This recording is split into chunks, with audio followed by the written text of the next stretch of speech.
माघ महीने की शिवरात्रि भी और माघ महीने की प्रदोष भी, और माघ महीने का प्रदोष के दिन सोमवार भी 27 तारीख को पड़ रहा है, प्रदोष भी 27 तारीख को पड़ रही है, और महीने की शिवरात्रि भी 27 तारीख को पड़ रही है। तीनों का समागम, तीन संयोग, सोमवार 27 तारीख का ही प्रदोष और 27 तारीख को ही महीने की मासिक शिवरात्रि, तीनों का संयोग बन गया। हमने आशीष से कहा दुनिया के लोग कुंभ में त्रिवेणी के घाट पर जा रहे हैं, पर मेरे भोले बाबा ने यहां त्रिवेणी इकट्ठी कर रख दी है। मेरे एक निवेदन सभी श्रोता बहन भाइयों से, कथा आस्था चैनल पर जो सुन रहे हैं, फेसबुक यूट्यूब पर जो सुन रहे हैं और पंडाल में बैठकर जो सुन रहे हैं,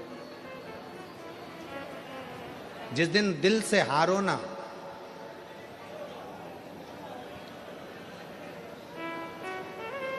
थोड़ी तकलीफों में अगर घिर जाओ, तकलीफें आ जाए, कष्ट आ जाए, तकलीफें जिस दिन तुम्हारे भीतर बहुत ज्यादा मात्रा में आ जाए, उस दिन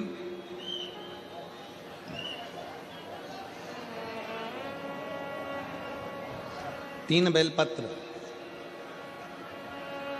एक बेलपत्र में पीला चंदन, बीच वाली पत्ती पर,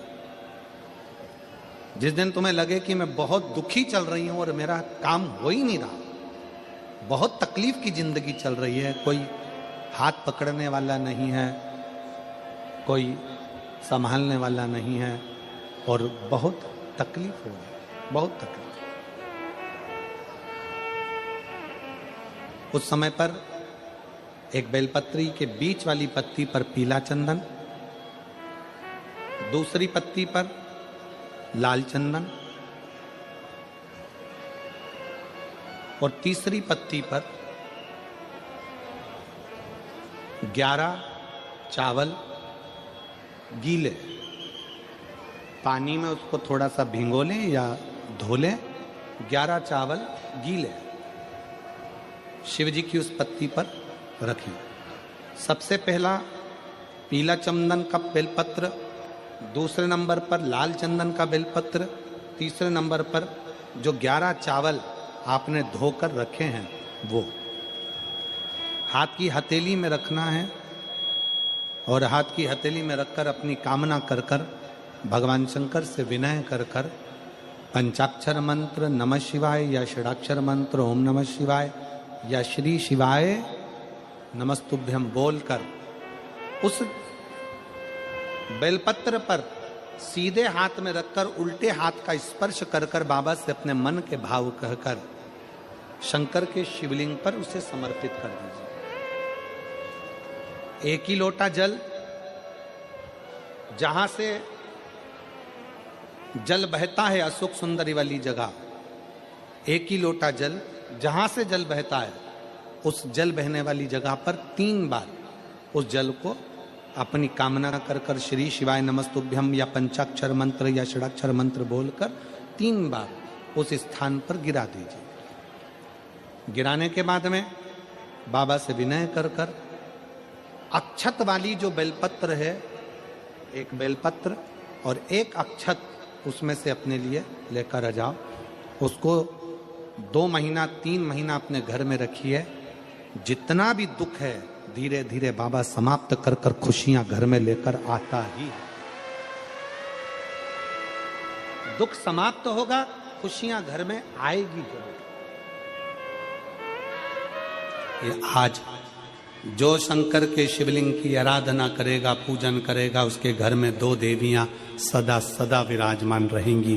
पहली सरस्वती, दूसरे नंबर पर लक्ष्मी उनके घर में सदा विराजमान। सरस्वती और लक्ष्मी।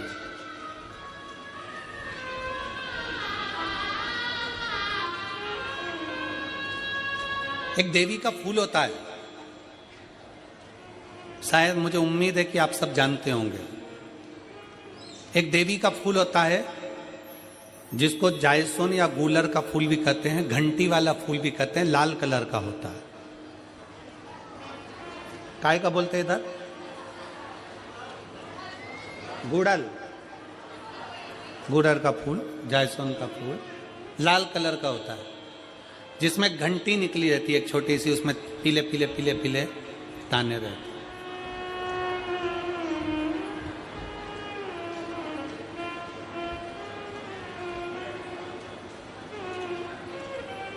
अगर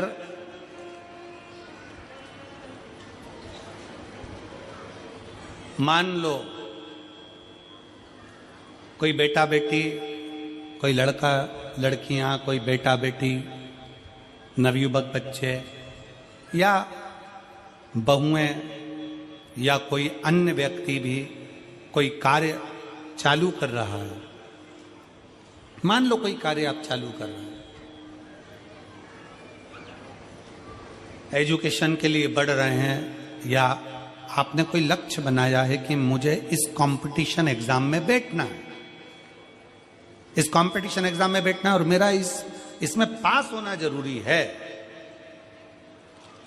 और मैं जो चीज पढ़ती हूं ना मैं भूल जाती हूं, मैं अध्ययन करता हूं और भूल जाता हूं। कई माताएं भी ऐसी हैं 40, 45, 50 साल, 60 साल की हो गई, 60, 70 साल की हो रही हैं, कई बार कह देती मेरी याददाश्त ठीक नहीं है, मैं कोई सामान रखती हूं भूल जाती हूं, मेरी याददाश्त में नहीं रहती। कोई भाई भाई लोग कह देते हैं मेरी याददाश्त में नहीं रहता, भूल जाता हूं। कोई कहकर गया मुझसे बात कर लेना और मैं भूल गया कि मेरे को उससे बात करना था। कई बार मुझे मनी मंजिल तक पहुंचना है। तो शिव महापुराण की कथा कहती है आप अपने परिश्रम को 4 गुना बढ़ाओ, मेहनत 4 गुना करो, पढ़ाई 4 गुना करो, अध्ययन 4 गुना करो, दिन रात एक कर दो। और साथ में जो अशोक सुंदरी की जगह है, ये शिवलिंग समझ लेना जरा, ये जलाधारी पार्वती जी का हस्त कमल, ये शिवलिंग, ये जलाधारी, और यहां से जल बहता है।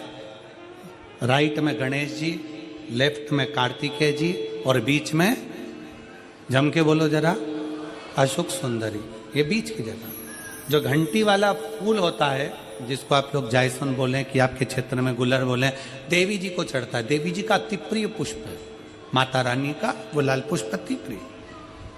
उसी पुष्प को ये बेलपत्र की जो डंडी होती है, बेलपत्र की जो डंडी का भाग होता है, उस घंटी का भाग उसी डंडी की ओर होना चाहिए। जैसे फूल की जो अंदर की घंटी जो निकली हुई है उसका भाग ऐसा डंडी की ओर होना चाहिए। मतलब आपको बेलपत्री पर ये फूल को इस तरह से रखना पड़ेगा, मतलब उसका जो घंटी का भाग है, हाँ लाइए फूल लाओ, जेरा फूल मिल गया वो,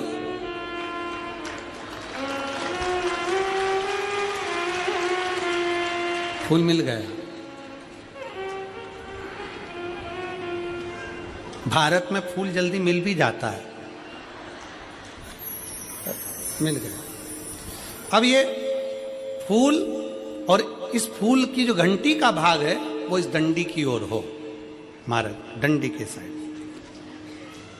अपनी कामना कर कर, अपना नाम और गोत्र का स्मरण कर कर, शिव जी से अपने मन का भाव बोलकर इस फूल को और इस बेलपत्र को 12 महीने शिवरात्रि पड़ती है। किसी भी शिवरात्रि पर अशोक सुंदरी वाली जगह पर, शंकर के शिवलिंग की ओर जो अशोक सुंदरी की जगह है, वहां पर डंडी और घंटी का मुख शिवलिंग की ओर होते हुए उस बेलपत्र को समर्पित करो। कब करना है? पहले 1 लोटा जल समर्पित कर कर, फिर ये बेलपत्र अपनी कामना कर कर, बाबा से विनय कर कर, बाबा मेरा ये कंपटीशन एग्जाम है, मैं पढ़ूंगी, 4 गुना मेहनत करो, अध्ययन करो, अच्छी पढ़ाई करो, दिल से पढ़ो, रात दिन एक कर दो, और 1 घंटी का पुष्प, 1 बेलपत्र, जब तक तुम्हारा एग्जाम ना आए, 4 महीना, 5 महीना, 3 महीना, प्रत्येक शिवरात्रि, हर महीने शिवरात्रि आती है, प्रत्येक शिवरात्रि पर समर्पित करो। आप अपने लक्ष्य तक पहुंचोगे ही, कोई रोक नहीं सकता। आप अपने लक्ष्य तक, अपनी मंजिल तक पहुंचे ही जाओगे। बोल बम का नारा है।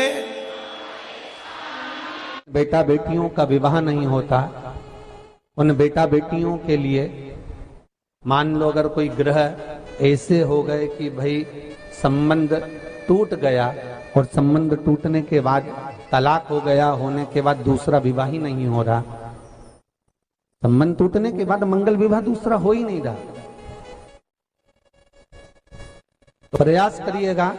माँ जगतजननी जगदम्बा का हाथ इस तरह से रहता है, अपने दर्शन करेंगे पार्वती मैया के शिव मंदिर में, तो पार्वती जी का हस्त कमल शंकर जी की साक्षी में हमेशा बंधा हुआ रहता है,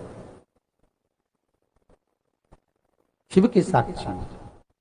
महाराज प्रदोष काल में, प्रदोष के दिन कभी भी, किसी भी प्रदोष के दिन, वैसे तो मूल है इसमें सोम प्रदोष का वर्णन, सोमवार की जो प्रदोष पड़े उसका मूलता माना गया है, पर आप प्रयास करना कि किसी भी प्रदोष के दिन जिसका तलाक हो चुका हो, जिसका संबंध खराब हो चुका हो, संबंध हो ही नहीं रहा हो वापिस से, सोम प्रदोष के दिन जहां मां जगतजननी का हस्त कमल बंधा रहता है और शंकर भगवान का शिवलिंग है। आप लोगों ने कथा सुनी होगी कि सबसे पहली यज्ञोपवीत संस्कार, सबसे पहला यज्ञोपवीत संस्कार किसका हुआ था और किसने किया था? महाराज सबसे पहला यज्ञोपवीत माता ललिता देवी ने भगवान शंकर को यज्ञोपवीत धारण करवाया था।